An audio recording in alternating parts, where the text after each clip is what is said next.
Welcome to Talking Beats with Daniel Lelchuk. We hope you'll subscribe and give us a 5-star review on Apple, Spotify, or anywhere you get your podcasts. Now, if you like the show, please consider supporting us at patreon.com/talkingbeats. That's patreon.com/talkingbeats. We believe now more than ever in providing a platform for individuality, free thought, and a diverse range of views. By supporting the show this way, you'll get early access to episodes, bonus episodes, and much, much more. Remember, the conversation is always active at Talking Beats Podcast on social media. Here's Daniel Lelchuk. On today's program, mathematician Jordan Ellenberg, the professor at the University of Wisconsin, is the author of How Not to Be Wrong, The Power of Mathematical Thinking. And today he's out with a new book called Shape, The Hidden Geometry of Information, Biology, Strategy, Democracy, and Everything Else. That's right, democracy, a word more and more prominent, an idea more and more prominent in our national discourse, and my guest will tell me what exactly it has to do with geometry. Can geometry save democracy? With a gift for distilling and explaining a subject that, as you know, terrifies high schoolers, this host included, I'm happy he's joining me right now, Jordan Ellenberg. Welcome. Thank you for having me on. Let's talk about geometry. This is the famous subject where everybody goes home and says to their mom, I just can't get it. I can't wrap my head around it. Or they ask for extra time with the teacher. Maybe not everybody, but a lot of people. I'm one of those people struggling to do it. We hit a wall, whether it's a rectangular wall or a circular wall. It's certainly solid. What is this wall about? I mean, the geometry teachers, they get a bad rep, but they can't be different than teachers in another subject. What's going on? Yeah, and often they are teachers. You know, there's not so many teachers who specialize in geometry, right? A high school teacher is teaching geometry, is probably teaching those other subjects too. But students, as you say, often have very different experiences in geometry and their other math classes. I hear that again and again. But to complicate it, as you say, there are a lot of people who have the reaction you talked about that, you know, everything else makes sense. You know, you're asked a question, you get the answer is a number, and then geometry is different, mysterious, like hard to get purchase on. Other people find that the rest of it doesn't make sense. And then geometry is crystal clear. Why wasn't it all like that? They say. So I say in the book that geometry is the cilantro of math. People are not neutral about it. It's either a thing they love or a thing that they hate. But whatever you think about it, it's definitely different from everything else because its subject is in some sense the nature of reasoning itself in a way that is not so true for most of the rest of the curriculum. If it's the subject of reasoning itself, which is something no one told me in, I think, what grade would I think in 9th grade. Does that make sense? That's pretty common, yeah. Something no one told me in 9th grade. Would that have helped me? Or would that have just been sort of a lofty descriptor sort of hanging over in the clouds and not really assisting me to measure the areas of a trapezoid? Yeah, it's a great question because I think there is a long tradition that has some successes but some failures too of trying to promote this kind of lofty view to students. You know what I mean? Like people from the research community saying like, we're going to revamp and redo the high school curriculum by trying to express things more the way professional research mathematicians see things. Now, there's something, obviously I am a professional research mathematician, so I'm happy to stump for that point of view. But it's not the only way to see things. I mean, what I've learned as a teacher, I've been a teacher for a long time now, there's a lot of variation in students, being that they're people, are pretty different from each other. So if we sort of spend a lot of time looking for that holy grail of what's the right thing in class to say to make it click, there's not going to be just one right answer. So I think this kind of lofty point of view, how you would have reacted to that, I don't know. I think there's students who would have been like, thank God somebody said it. Like, now I get why we're doing this. And other students who would have been like, what is this abstract nonsense? Like, there's a triangle in front of me and I want to figure out something about it. So, you know, as teachers, we kind of have to be multiple about it. We kind of have to take as many different approaches and bring them all into the classroom as we can so that each student hopefully can find something to grab some purchase on. Geometry is very primal. Geometry is in our bodies. Like, we naturally think geometrically. And I think if we approach the subject purely abstractly, right, purely as like a formal step through what it is to prove, on the one hand, that's something important that we have to build. On the other hand, something is missing: the bodily nature, the intuitive nature. The intuitive nature. You can't really teach intuition. I'm in music, as you know. You can't really teach intuition. You can teach certain skills, but intuition is something that I think people have naturally or don't have, and it certainly can be developed and sharpened.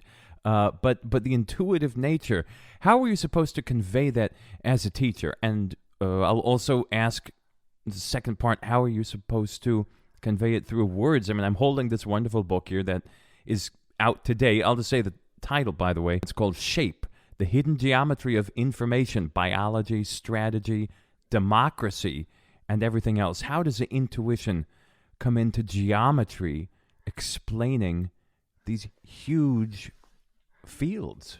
Well, it's incredibly important. And, Henri Poincaré was one of the major figures of the book, and like one of the great geometers of the early part of the 20th century and the last part of the one before it. He compared geometry to like a sponge with a skeleton.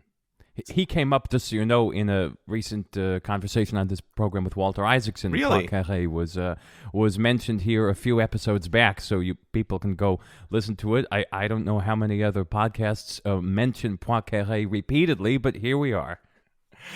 Now, see, you're very good. I just recorded the audiobook, and I made a command decision not to try to do the French R for anyone, because I knew me trying to do it would be worse than me not trying to do it for any French listeners.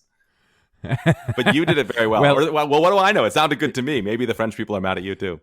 Well, you could have hired me to just pronounce the French words. You could have. They would have been like, "Who's that guy's voice who keeps on dropping in?" Okay, sorry. Back to business. I'm interested to know what Isaacson said about Poincaré and how that comes up in what he wrote about Doudna. Is that right? He has a new book about. Yeah, it's in his new book, The Codebreaker, about Jennifer Doudna and CRISPR, and I will find it and send you an excerpt. Fascinating. Okay, but right, one thing I learned from writing this book is his tentacles are everywhere, right? I mean, he touched a ton of different stuff that happens intellectually in the beginning of the 20th century.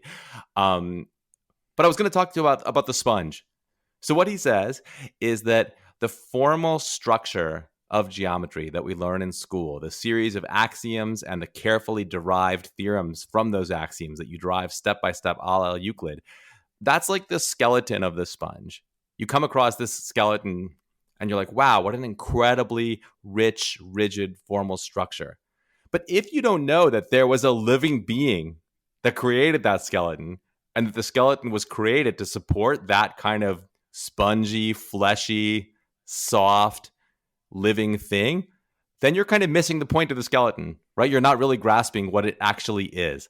So the sponge is the intuition, right? We do geometry, we do something formal in order to capture something about something informal, our actual intuitive experience of the world, of shapes, of like where things are, how close they are to each other, what they look like, where they're going. Those are all geometric questions. And we have all this incredibly rich formal structure in order to go beyond where our intuition could go alone. Now, you said, by the way, now you got to be careful. You wind me up like a car and I just keep on going. So you gave me a lot to work with. So just stop me when you need to stop me. You said like, okay. you said, hey, intuition can't be trained. You either have it or you don't. When it comes to geometry, I would say it's even simpler than that. You have it. Nobody is completely ageometrical. I don't believe that.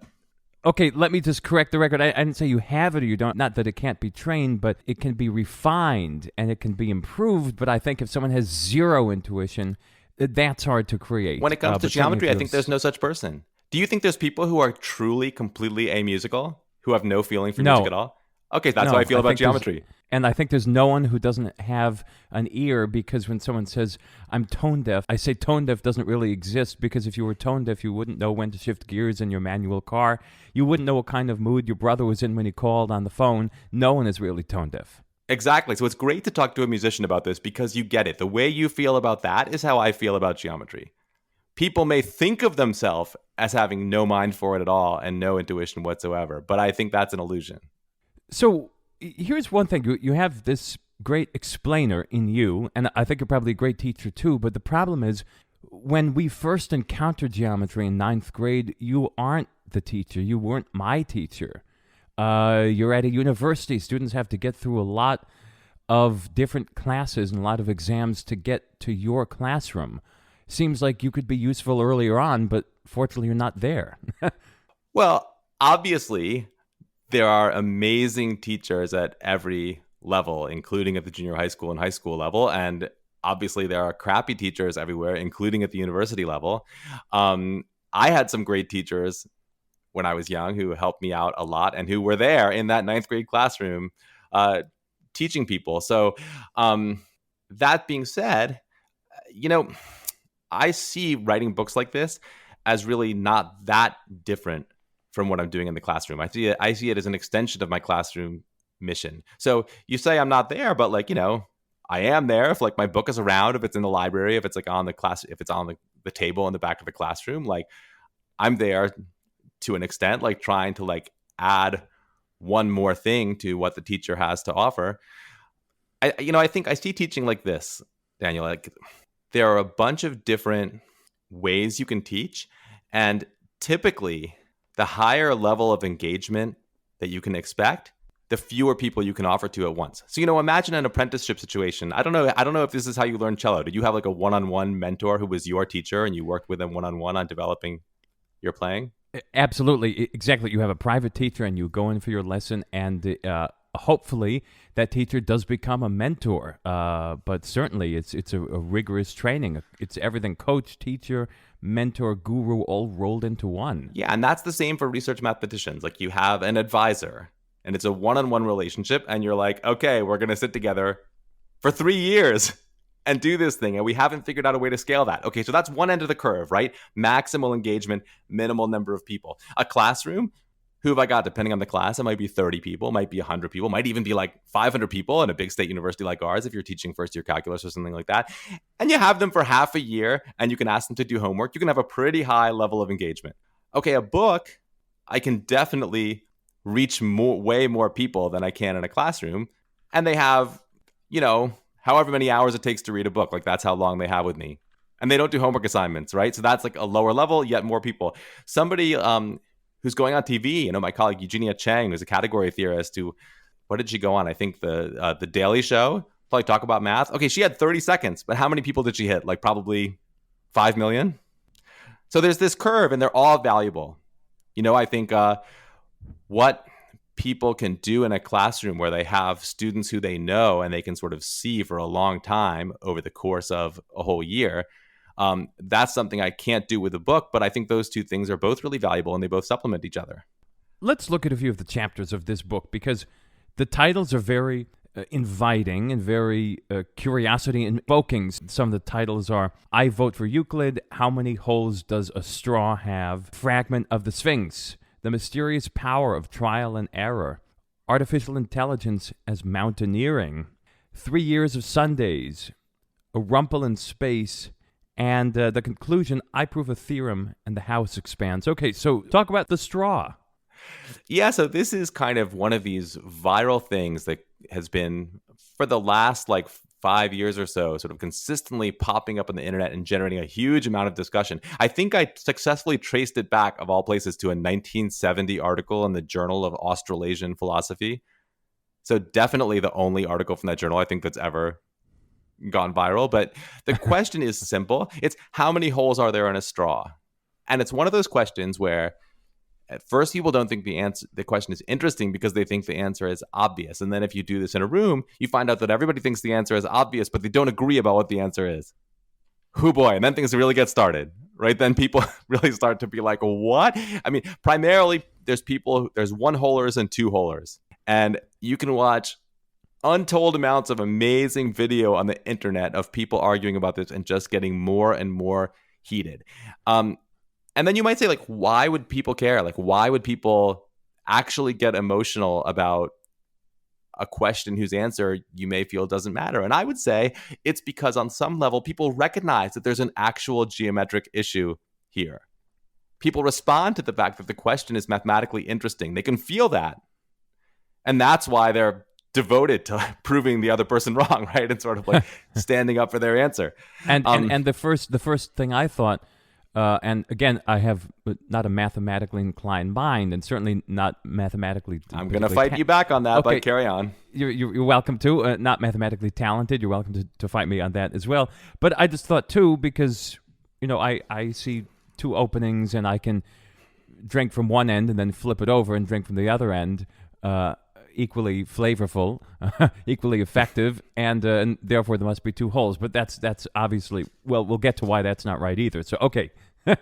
Yeah, so I mean, there's a lot of different ways to think about it, and it's fun, by the way, to sort of like, you can stop the podcast and like think about it yourself before we say any more. I think one hole people would say like, there's a one space inside the straw, like visibly, there's just one, and sort of two hole people would say like, well, there's a hole at the top and a hole at the bottom. Now the standard rejoinder to that from the one holers is like, okay, where does one hole stop and the other hole start?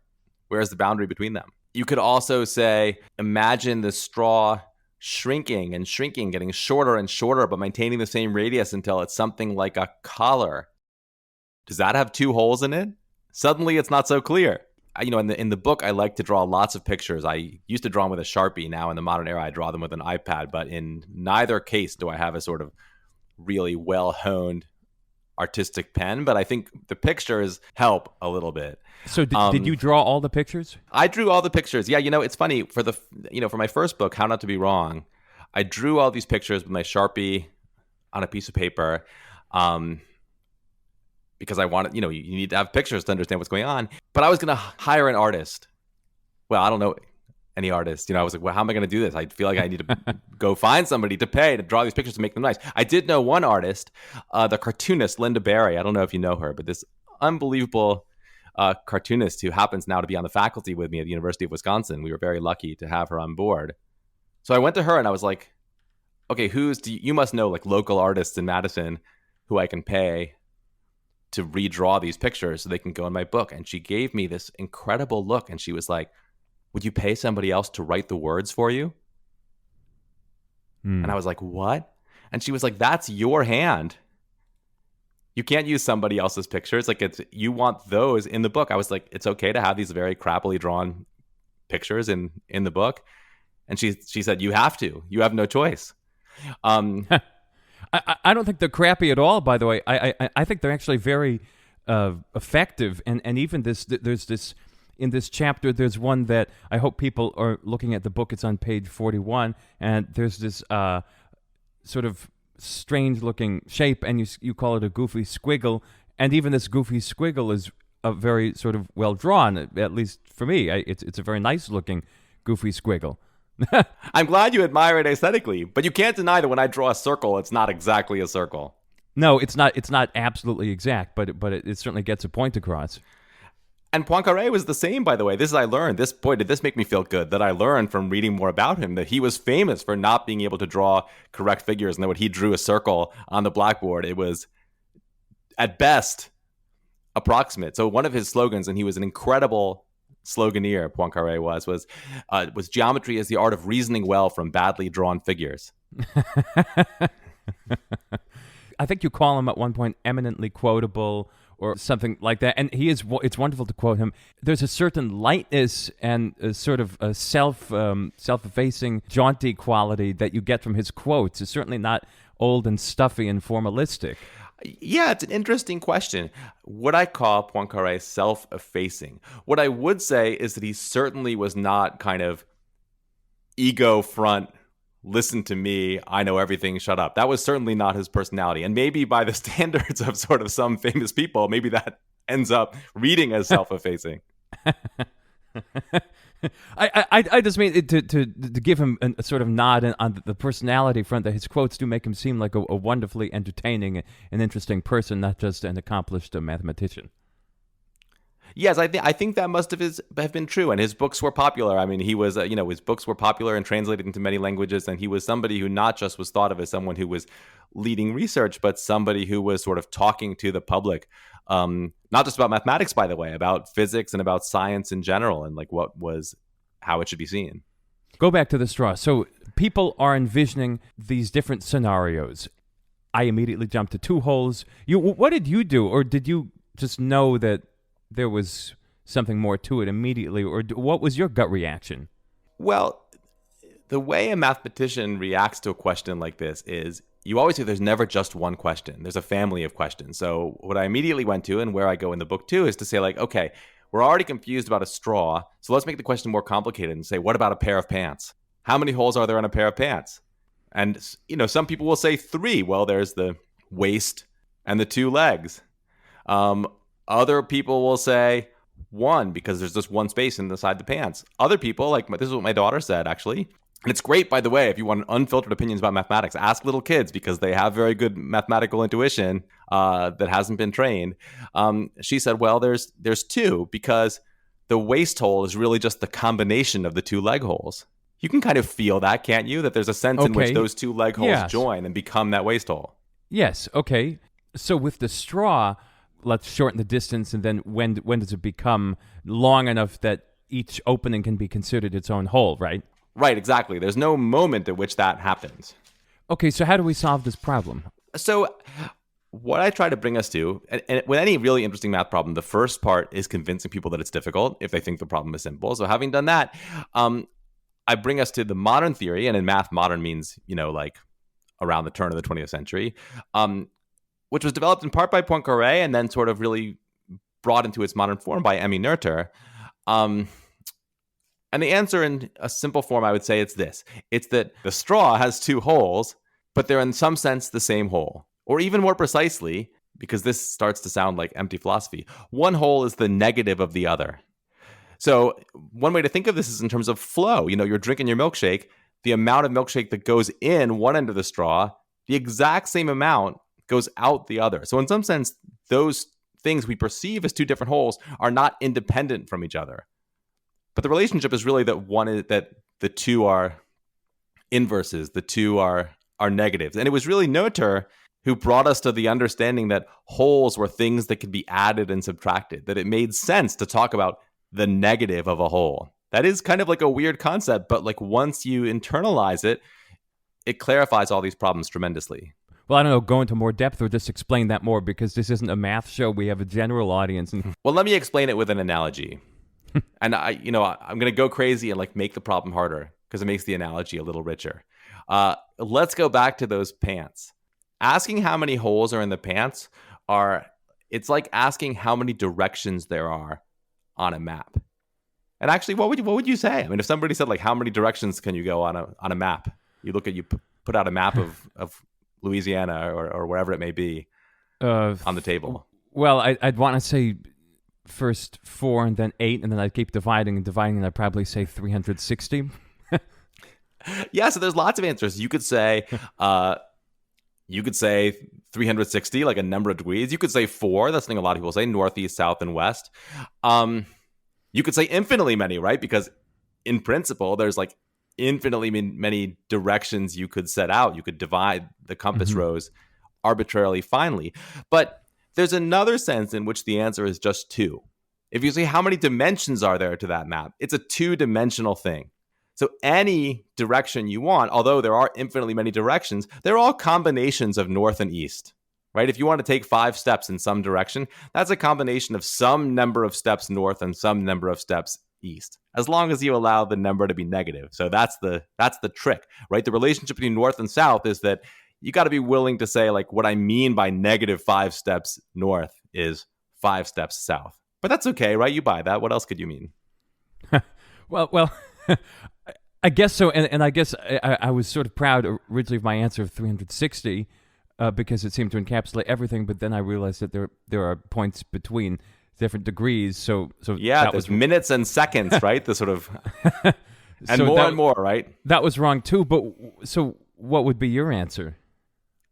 I think my answer would be that the right question is not how many directions there are, it's how many dimensions are there. A map is a 2-dimensional thing. On that we can agree. The space we live in, at least in our sort of perceptual world, is 3-dimensional.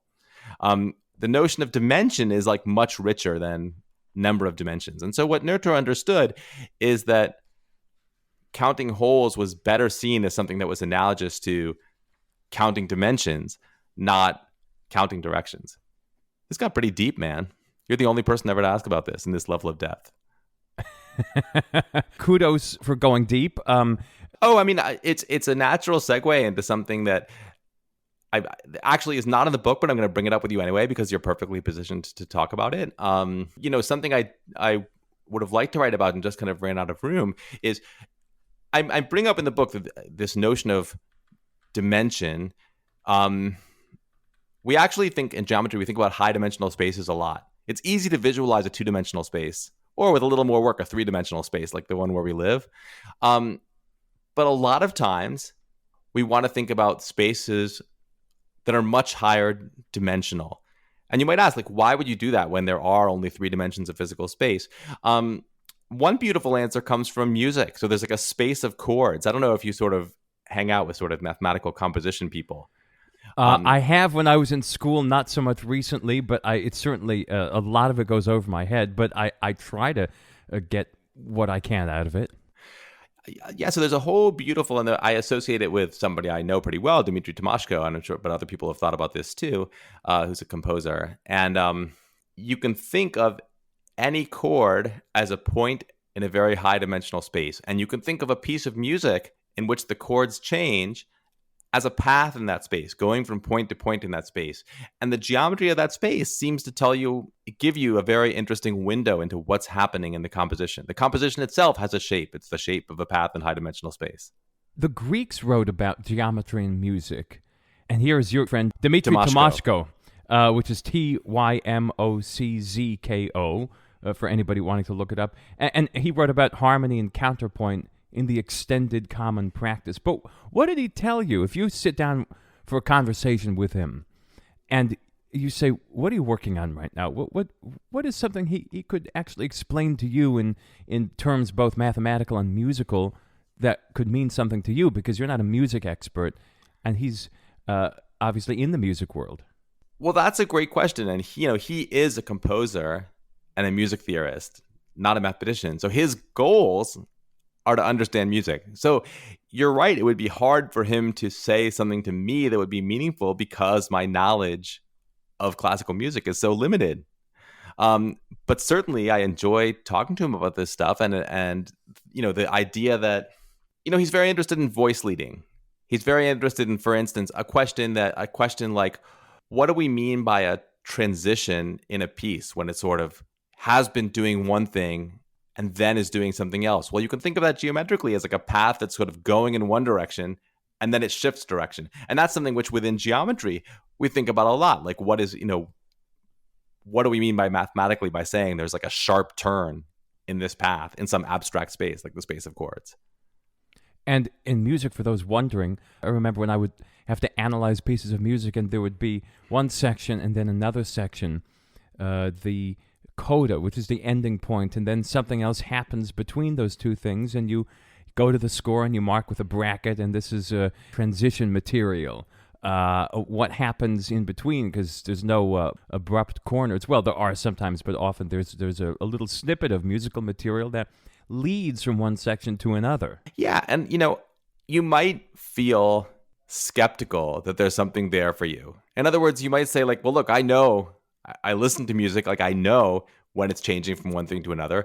I don't need any extra information from mathematics. All I can say is that the mathematical point of view has proven helpful time and again. Obviously, like a lot of us, I spent a lot of time thinking about disease spread over the last year.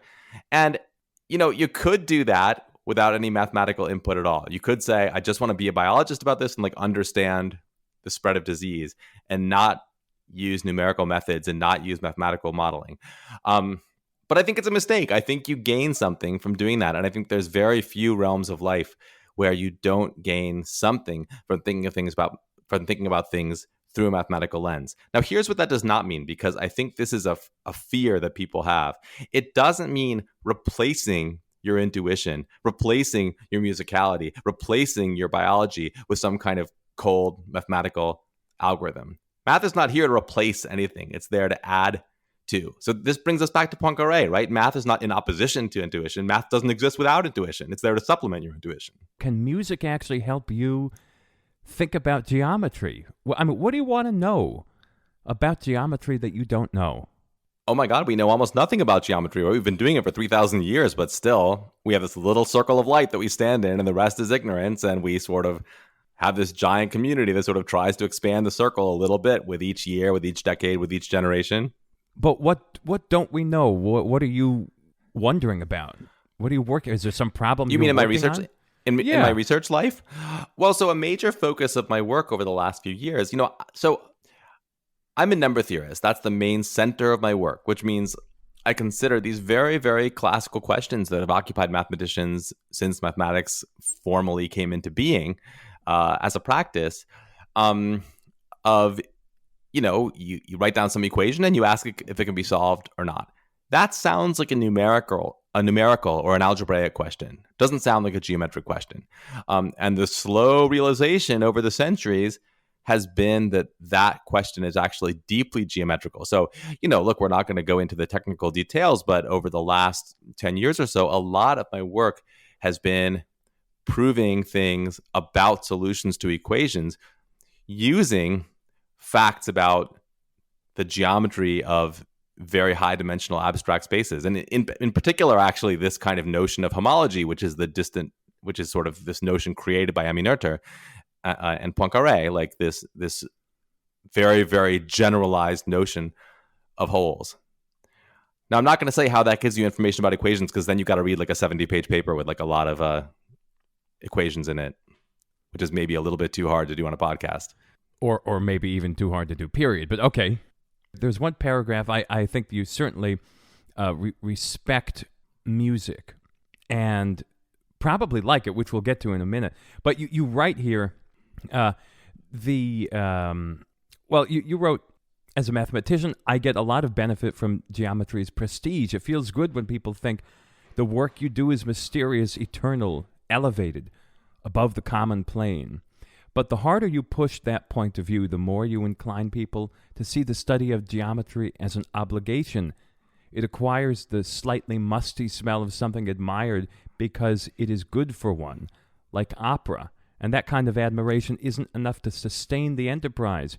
There are plenty of new operas, but can you name them? No, you hear the word opera and you think of a mezzo-soprano in furs bellowing Puccini, probably in black and white. End quote. I do take a little bit of issue with it. I'm probably one of the few people who would take issue, but can I say something? I'm just going to interrupt and say that my wife literally said the people who like opera are going to be mad at you for saying this. I'm just saying, so I should have anticipated. My wife, who's smarter than me, like anticipated that, not necessarily you, but someone out there. Okay, carry on. Sorry, I'm ready.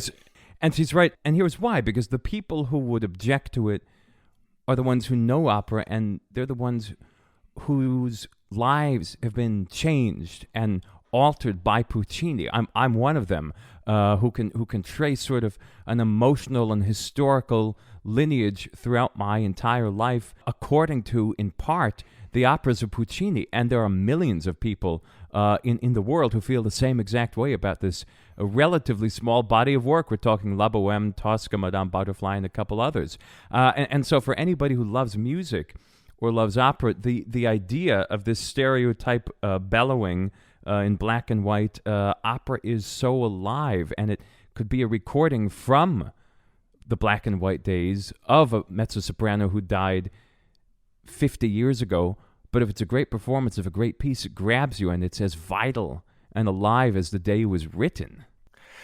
Yes, exactly. And this is the very point that, but that there's a lot of people who don't have access to that and have not experienced that and don't even know that they could experience that. Exactly. That's how I feel about geometry. And that's the comparison I want to make. And if they had the door open for them, they would feel very differently. Exactly. Because I don't mean to, because imagine if your approach to getting people into opera was not to say what you just said, or better yet, not to actually present them with the thing itself, was to say, well, look, this is like very, very important. This is a landmark of Western civilization. Like, memorize like the list of the titles of Puccini's operas. That would be a horrible way to get people invested in opera, right? Exactly. The thing to do is to present them with the piece itself and assume they can understand it, and not You want it in your guts. And that's why I want geometry. I want geometry in people's guts. Exactly. And one problem I have with the way music is presented is often it's one or the other. Often it's either dumbed down to a ridiculous point, or the opposite is done. This is a classic and you must love it. It's been around for 100 years. When in fact the piece often speaks for itself. All you need to do is listen and hear it, and it will grab you. But also, I would say, well, tell me, we're just going to talk about opera, even though I don't know anything about opera. Is that okay? Sure. Because I'm going to learn. Mustn't it be true? Well, I'm asking that different people will respond to different operas. Because one thing about math is I don't want to say that, like, if you just put it in front of people, they'll automatically like it, whatever you say. I think people are different from each other and they'll respond to different things about it. There's like so much math and different things are going to resonate with different people. Isn't opera like that too? Well, absolutely. But there is a universality to the certain pieces that have made it to the very top of the canon. I think that people would respond to. Now, take Rigoletto, which features an incredible father-daughter relationship, and the death of the daughter at the end of the opera, tragically. Now, you could certainly make an argument that for people... Now you just ruined it for me. No, it's okay. that for people in the audience who are fathers... who have a daughter, that this opera could certainly resonate in a different way than people who have a son or people don't have any kids at all. But certainly the nature of the tragedy, the universality of losing a kid is something that we can imagine, and Verdi presents us in his own way, that we all feel the tragedy of the father. Yeah, that's actually a wonderful example. Certainly, there are... I'm going to sort of go a little more low culture here, but there are movies I thought were like unforgivably corny when I was younger that now as a parent, I'm balling, man. Now I'm like, oh, now I get it. Yeah. So yeah, people are different. So, but this is sort of what I mean about, all the different modes of teaching. They're all important. So I think there's probably a lot of different ways to get what's in the gut about opera or about classical music more generally. And different modes are going to work better for different people. Do you like music? How much do you like music? What do you listen to? Well, I like music a lot, but I'm like a sort of typical Gen X American whose ideas about music are like largely formed by like pop music starting about when I was 13 and continuing. So, I mean, I don't even know if you consider that music. Is like that what you mean by music? Anything, absolutely. Okay. I don't think of those terms at all. I delete walls rather than build them. Awesome. Okay, no, you just have to be careful because there are people out there, and I'm right, who will say like, that's not what I meant by music. Okay. Of course, yeah. Go for it. I care about it a lot. I actually made a playlist for the book. I should have sent it to you, actually. Send it along, and we'll post it. Sure, please do. Oh, that would be awesome. Okay. There's a lot of music throughout the book. Actually, Brian Eno keeps on coming up through the book. I did not know there was going to be so much Brian Eno in the book, but he's this interesting figure who's like very interested in geometry and geometric things. He co-writes the Talking Head song Once in a Lifetime, which I quote the lyrics of in the middle of the book as sort of it feels like a metaphor for this process of trial and error I talk about, dressed up with the mathematical terminology of gradient descent. I'm very involved with like certain genres of music, and there's others which even at my age I feel like I haven't learned to listen to. So what are you listening to right now? Name a few things.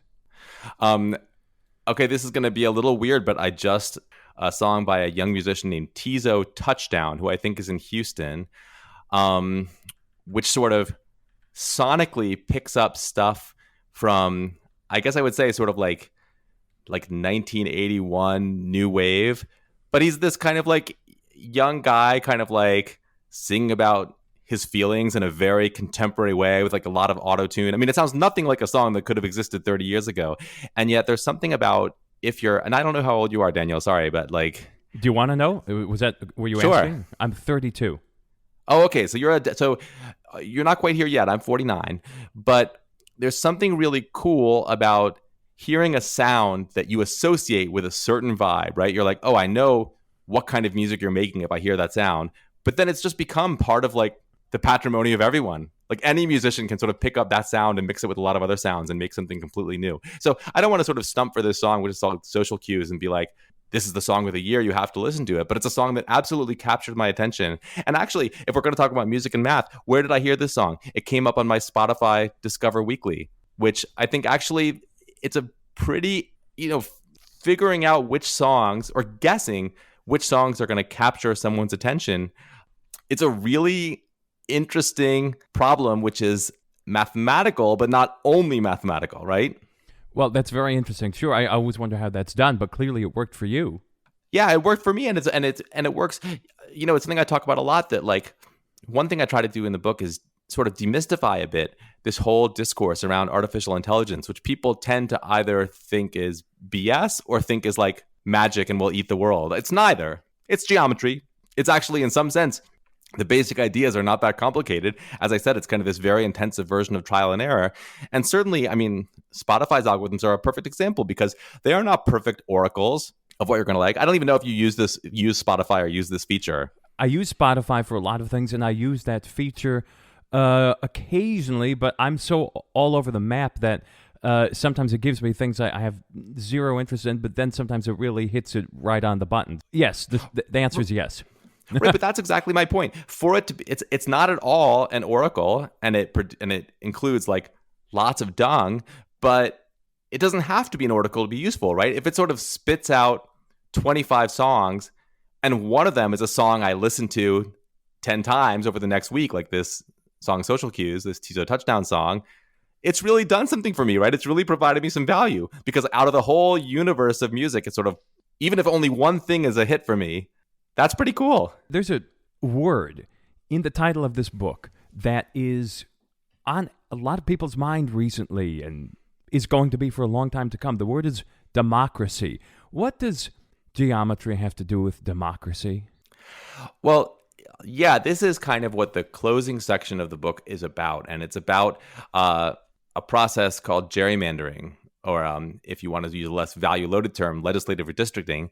And it is something which has been going on for a long time and which has traditionally been a kind of technical political topic that only real politics heads ever thought about. And that has changed a lot. The idea of it is this, that whenever we have a census, which we've just had, we have to redraw the lines between legislative districts, both the districts for members of the U.S. House of Representatives and also within a state, the districts for the state legislature.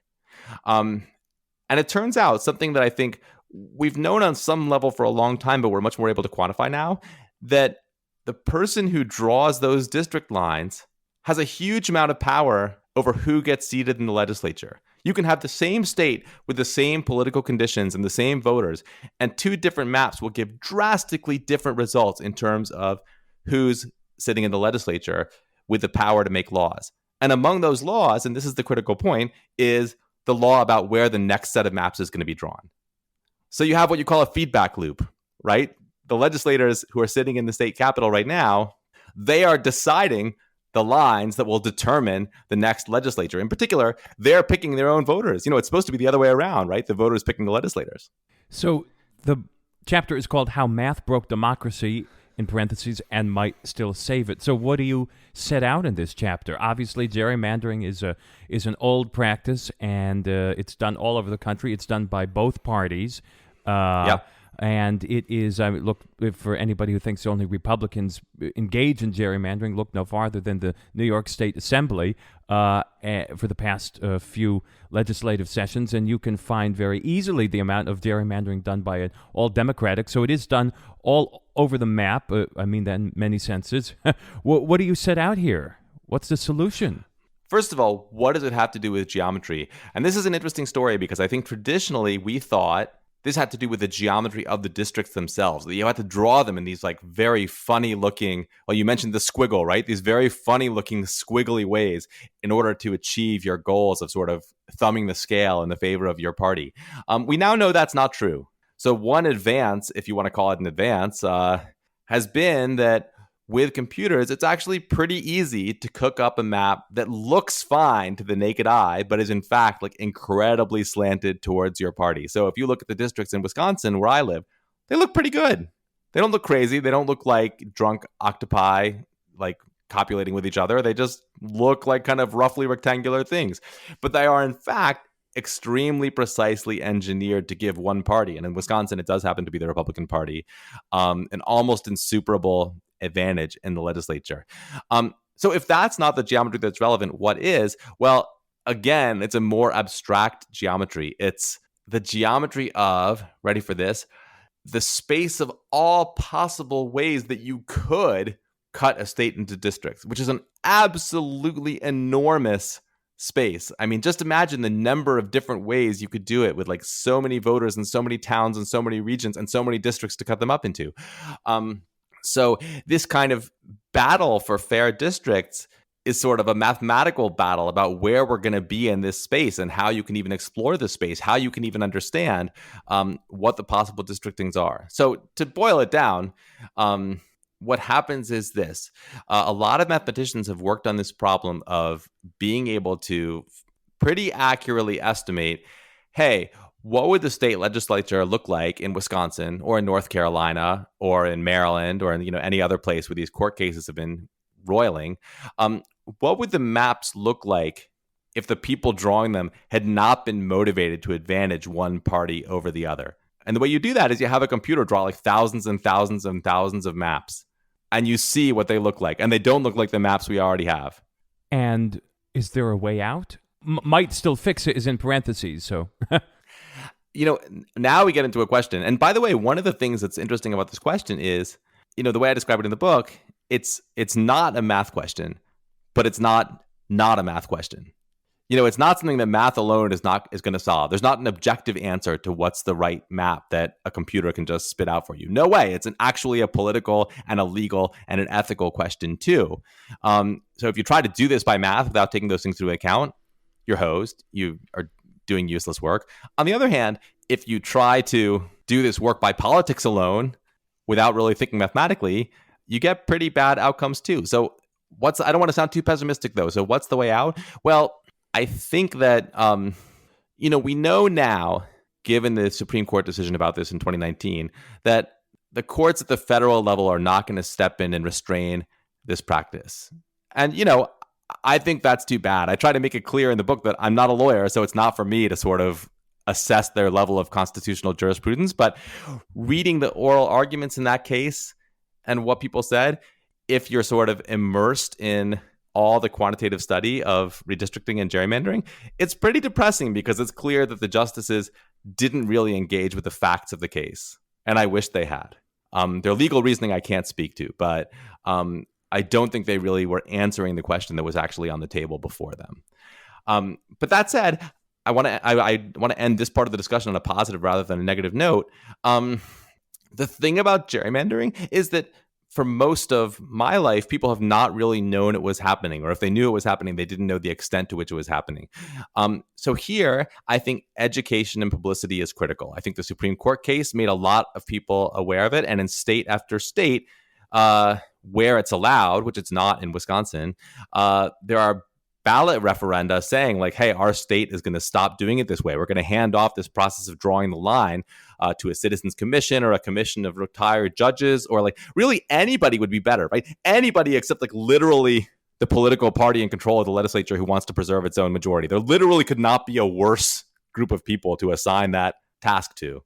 I mean, I don't want to like sound too revolutionary, but it's a movement. It's a movement. And the more that it's publicized, when people understand what gerrymandering is and how it works, they don't like it. And that doesn't matter whether they're Democrats or Republicans. Like, they do not like it, and they recognize that it's not democratic. Even the Supreme Court, like in the majority decision upholding the practice, they were like, this is not democratic and it's dirty. I don't think he used the word dirty, but John Roberts used words to that effect. But we're not going to do anything about it. It's not our place. But we're not saying it's compatible with democracy.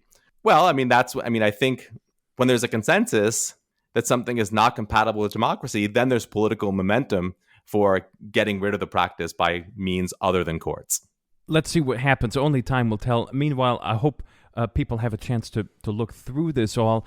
Leave us on a note of curiosity. If people listen to this conversation and they think to themselves, okay, I hadn't thought about geometry in 40 years, and now I'm a little curious, what should they do right now to satiate a bit of that curiosity? If they say, well, I don't want to really go back and study the way I did in junior high school or ninth grade, but I want to learn a little more. I mean, you could say to go get this book, but what's a nice, easy thing, 15, 20 minutes of exploration someone can just do on their computer or with a pen and paper?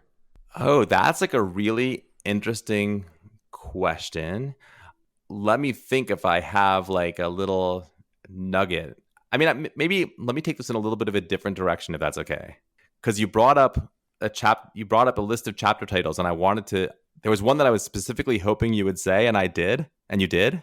So I want to bring it up, which is the last chapter, I Prove a Theorem and the House Expands. Yes. That's a quote from a poem by Rita Dove, who was a former poet laureate of the United States. A poem called Geometry. I certainly didn't know when I started writing this book that there was like a famous poem by a famous poet called Geometry. And I didn't know how much poetry there was going to be in this book. I mean, we talked about opera as a cultural practice whose footprint is smaller now than it has been in the past, and that has like incredible richness, and that we wish we could sort of get people more engaged with, like more people more engaged, more feeling what it has to offer. Well, good Lord, I mean, poetry, right? Same situation. Absolutely. Even worse off, just because people are so out of the habit of sitting down quietly and opening a book. So one thing I definitely did not know what was going to happen when I started writing this book was the interaction between geometry and poetry. The book starts with like this kind of unlikely friendship between William Wordsworth, who it turns out loved geometry, and this kind of like young mathematical hotshot, William Rowan Hamilton, who was a wonderful geometer and algebraist and astronomer too, but kind of like secretly wanted to be a poet. That's what he really, and he would send his poems to Wordsworth, like tons and tons and tons of poems. And then Wordsworth seems like a great guy, actually. He sort of writes back, and the poems are not so great, but Wordsworth really likes this guy and doesn't want to be like mean. So he's like, your poems are wonderful, I love them, but you just have too much to offer mathematics. Like, I can't encourage you to continue with poetry because the loss to science would be too great. I mean, what a gentle, wonderful way to... It's wonderful. And you write about Wordsworth. William Wordsworth, in the long, mostly autobiographical poem The Prelude, tells a somewhat implausible story about a shipwreck victim hurled ashore on an uninhabited island with nothing in his possession but a copy of Euclid's Elements, the book of geometric axioms and propositions that launched geometry as a formal subject about 2.5 millennia ago. A good luck for the shipwreck guy. Depressed and hungry though he is, he consoles himself by working his way through Euclid's demonstrations one by one, tracing out the diagrams in the sand with a stick. That's just what it was like to be young, sensitive, poetic Wordsworth, writes middle-aged Wordsworth. Or to let the poet speak, I love these lines, mighty is the charm of those abstractions to a mind beset with images and haunted by itself. And wow, that could not actually feed, I mean, in any book, right, the last chapter is supposed to mirror the first. So this idea of geometry as liberating somebody from the very unpleasant circumstances in which they found themselves, right? So he's beset by images, his mind is racing, he's trapped somewhere mentally, but these abstractions can lift him out. And that's really what this Rita Dove poem is about too. So if you were going to say, like, what would I sort of say to somebody that's not what they already know about geometry, like something really different? It's this through line that people arrive at again and again of geometry as a kind of liberation. And that's definitely not the way a lot of people experience it in school. And yet it's the way tons and tons of people in every century and every community have experienced it through history. And it's certainly the way Rita Dove experiences it. She writes in this poem, maybe I better make the case. How could geometry be liberatory? How could that be? It's because in geometry, and it's one of the only places in school where this is true, you're making your own knowledge. When you prove something about a triangle or a circle or a line segment or what have it, that's true not because a teacher told you it was true and not because a book told you it was true, but because it's true. You can directly perceive it. And this fact about geometry, that you can create your own knowledge, the authority is within you, not outside of you, that's very liberatory. It's also often, by the way, like considered kind of dangerous by other authorities who sort of don't want there to be any locus of authority other than themselves. And it's certainly the way Dove experiences it. I don't have the poem in front of me, so I can't quite read the whole thing, but she says she's describing this moment where she grasps a proof in geometry. She says, I prove a theorem and the house expands. She describes it's like the walls falling apart. And suddenly she's sort of having this transcendent moment of seeing something far away. The poem goes like this. I prove a theorem and the house expands. The windows jerk free to hover near the ceiling. The ceiling floats away with a sigh. As the walls clear themselves of everything but transparency, the scent of carnations leaves with them. I am out in the open, and above the windows have hinged into butterflies, sunlight glinting where they've intersected. They are going to some point true and unproven. And so what I hope for people reading the book, I want to send the message that that kind of moment of understanding and transcendence through mathematics, I truly believe that that's available to everyone. And I hope that people who read my book will find some moment like that somewhere. I don't know where it's going to be, so I can't point to you which thing it's going to be because people are different from each other. But I do truly believe that's available to anybody. How should we stretch out our creative inner mathematical selves? Take a pen and paper and draw random shapes? Or what should we do? That's a great question. And the question of how to build creativity. Creativity, like intuition, is something that I don't think some people have and some people don't. I think we all are naturally creative. And I think, by the way, it's something that's like very present in mathematics. I think I said somewhere, probably this was in the last book, like all mathematical writing is creative writing, right? We're sort of like creating new worlds of existence as we go, like science fiction writers or something like that. On the other hand, and I assume you must know this from music too. I assume it's the same. Well, you'll tell me if I'm wrong. You can't be creative by kind of gritting your teeth and clenching your core muscles and be like, I'm just going to be creative as hell right now. Creative, right? It does not work, right? I assume this doesn't work for musicians. It doesn't work that way. Doesn't work that way. Like when someone says, well, think outside the box. And then I always say, well, you have to know what is the box and what's possible outside to move. It's not so easy to just flick a switch and say, okay, now I'm outside. Right. If you say to somebody, think outside the box, okay, now my attention is on the box. Great. Now I'm stuck. I wasn't thinking about the box before. Now I'm thinking about it. That's what a algebra teacher always said to me when I have so much problem, and I'd come after for the the extra time after the class or on the extra hours or something. It'd be a few of us sitting there doing problems, and I'd ask a question, and she said, no, you have to think outside the box. And I just kept thinking to myself, I can't get outside the box. Can't you bring me outside the box? Yeah, and by the way, like, I don't think that's a senseless question at all. I mean, I think if the nature of the question is like, tell me what to do so I'll be outside the box, that's not going to be so helpful. But like, as teachers, I hope we can lead people if we can see from our perspective that they're stuck in a certain place that maybe they can't see. Like maybe we can see it a little bit better. Let me try saying something and you tell me if you think it's useful. How about that? Because I'm just kind of making this up as I go. That's what conversations are all about. Do it. I'm ready. When I go to like a seminar, like some other mathematician is coming and visiting Wisconsin and we're all sitting together in a room like we used to do and we'll do again.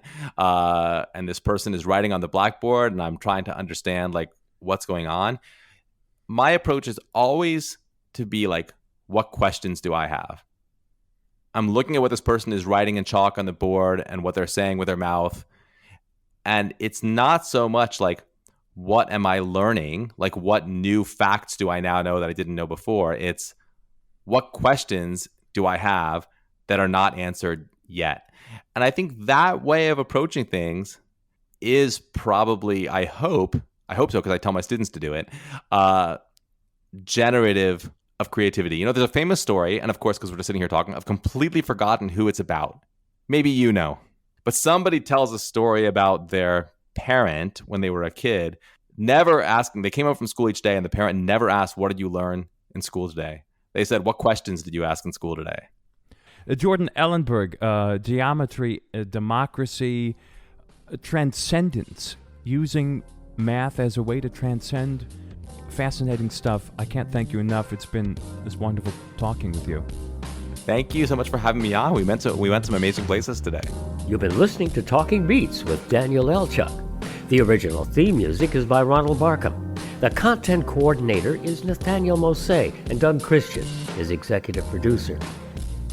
We invite you to subscribe and leave a 5-star review on Apple, Spotify, or anywhere you get your podcasts.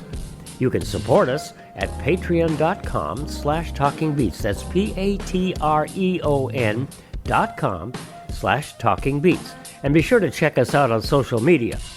We'll see you next time on Talking Beats with Daniel Elchuk.